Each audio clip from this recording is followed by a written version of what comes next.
दूसरा सवाल पे। दूसरा जो सवाल है कहता है दर्शाएं कि प्रत्येक धनात्मक समपूर्णांक 2q के रूप का है एवं प्रत्येक धनात्मक विषम पूर्णांक 2q+1 के रूप का है जहाँ पे q एक पूर्णांक है। देखिए दर्शाना का मतलब होता है कि सिद्ध करना, एक प्रकार से कह सकते हैं, ठीक है, यानी प्रूव करना बोल सकते हैं इसे, कि हमें ये जो संख्या आ रहा है 2q और 2q+1 वह कैसे आ रहा है और इसके पीछे क्या चीज़ है। तो चलिए इसको पूरी तरह से कर लेते हैं। देखिए हमें सबसे पहले लिखना होता है कि माना कि a एक धनात्मक पूर्णांक है, धनात्मक पूर्णांक है, ठीक है।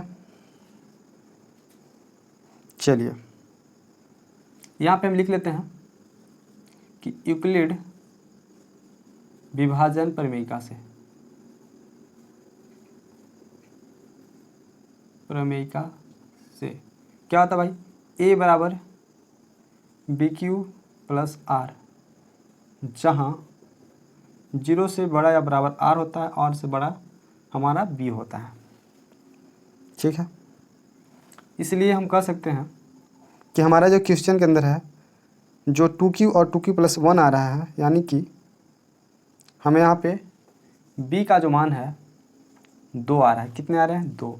और यहाँ पे कह रहा है कि r से बड़ा 2 होता है, b होता है, अर्थात हम कह सकते हैं 0 से बड़ा r और r से बड़ा 2, यानी जो हम r का मान रखेंगे 2 से क्या रखेंगे, छोटा रखेंगे, मतलब या तो 0 रख सकते हैं या तो 1 रख सकते हैं, सही है।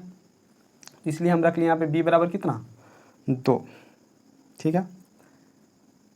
इसलिए हम कह सकते हैं क्या कि r बराबर 0 या तो 1 होगा।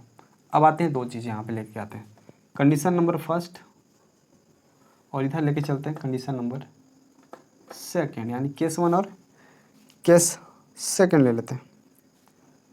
केस 1 में यानी कि जब r बराबर क्या हो जाए, 0 हो जाए, और केस सेकंड में जब r का मान 1 रखेंगे, पूरा क्या होता है भाई, a बराबर BQ+ का r होता है, इधर भी वही होगा, a बराबर BQ+ का r।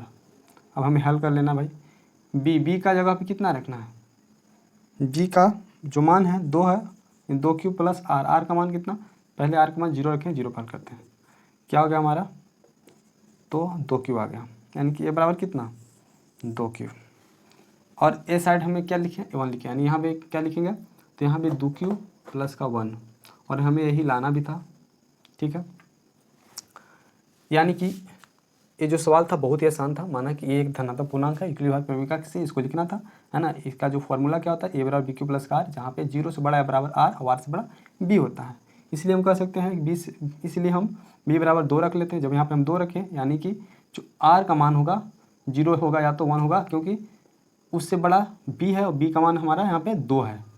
इसलिए case number 1, case number 2, r का मान अगर हम 0 रखते हैं तो 2q आएगा, और r का मान अगर हम 1 रखेंगे तो 2q+ का 1 आ जाएगा। तो उम्मीद करते हैं बहुत ही अच्छे से आपको समझ आ गया होगा। तो चलिए अब हम नेक्स्ट सवाल की ओर चलते हैं। 3 कहता है दर्शाएं कि धनात्मक विषम पूर्णांक 2q+ का 1 या 2q+ का 3 के रूप का होता है जहां q एक पूर्णांक है, ठीक है। सेम काम करना है इसमें भी, क्या करना है भाई, तो लिखना है माना कि a एक धनात्मक पूर्णांक है, धनात्मक पूर्णांक है, ठीक है। चलिए यहाँ पे है ना, इसलिए हम लिख सकते हैं यूक्लिड विभाजन प्रमेयिका से, यूक्लिड विभाजन प्रमेयिका या एल्गोरिथम जो मर्जी आप लिख सकते हैं,